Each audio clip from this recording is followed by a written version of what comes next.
तारी पी के डाले जबना परंग सुने गे साखी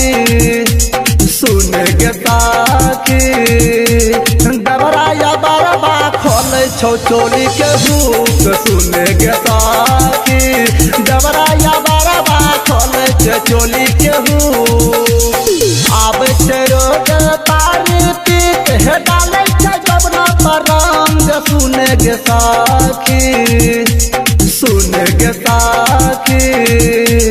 डबराया बरबा खोले छो चोली के हुक सुने गे साखी डबराया बरबा खोले छो चोली के हुक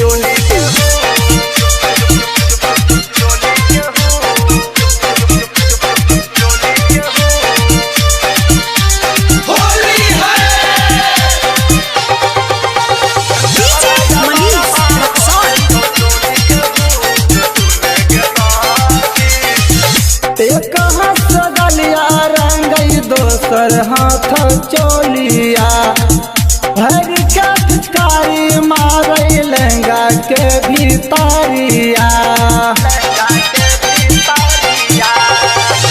एक हाथ गलिया रंगई दोसर हाथ चोलिया भर के फिटकारी मारे लहंगा के भीतरिया आब रोग तारी पी के डाले परंग सुने गे साखी डबराया बरबा खोले छो चोली के हुक सुने गे साखी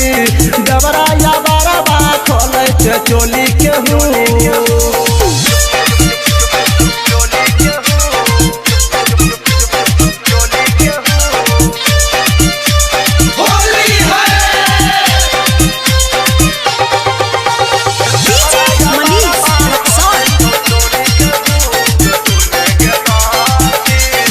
राइटर रूपेश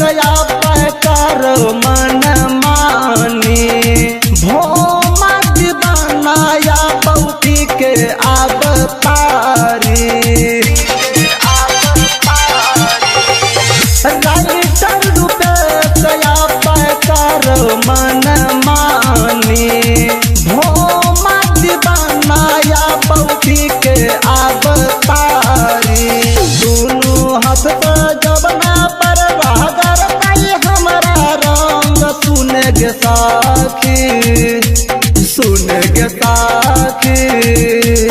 डबराया बरबा खोले छो चोली के हुक सुने गे साखी डबराया बरबा खोले छो चोली के हुक।